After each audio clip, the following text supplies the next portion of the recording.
আম্মা জান আয়েশা রাদিয়াল্লাহু তাআলা আনহার সাথে বিষ্ণু ইসা ইসলামের ঝগড়া হতো মাঝে মাঝে। একবার ঝগড়া হলো, বিষ্ণু ইসা ইসলামের রাগ, আম্মা জান আয়েশাও রাগ। বিষ্ণু নবী বললেন, আয়েশা ঝগড়া করে আর কতক্ষণ থাকবো, আসো মিটমাট করি। আয়েশা রাদিয়াল্লাহু বললেন, ঠিক আছে মিটমাট করুন। তো বিষ্ণু ইসা ইসলাম বললেন, মিটমাটের জন্য কারে ডাকবো? ওমরে ডাকি। কয় না, ওমর অনেক রাগে, আমার ডর লাগে। কয় তাহলে তোমার আব্বারে ডাকি। কয় ডাকেন। ডেকে নিয়ে আসা হলো।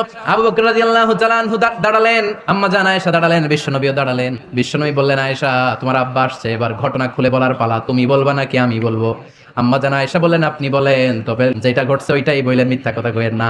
আবু বকর রাদিয়াল্লাহু তাআলা আনহু রেগে মেগে আগুন। কি বিশ্বনবীকে মিথ্যা কথা কখনো বলবে? রেগে মেগে দিলেন মেয়ের গালে এক চড়।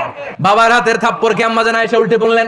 সাইয়েদনা আবু বকর রাগে গড়গড় করছেন, আবার মারার জন্য তেড়ে গেলেন। এবার বাঁচার জন্য আম্মা জান আয়েশা বিশ্বনবীর পিছনে যে আশ্রয় নিলেন, বিশ্বনবী বাঁচানোর জন্য দুই হাত মেলে দাঁড়িয়ে গেলেন। বিশ্বনবী যখন দুই হাত মেলে দাঁড়িয়ে গেলেন, সাইয়েদনা আবু বকর রাদিয়াল্লাহু আনহু থেমে গেলেন।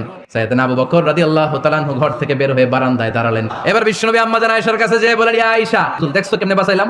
আমি না থাকলে বর্তমানে ফেলতো আজকে। আমি বাঁচাইছি তোমারে, আমি আমার লগে ঝগড়া করো তুমি? লজ্জায় পড়ে আম্মা জান আয়েশা খিলখিল করে হেসে দিলেন। বিশ্বনবীও হেসে দিলেন।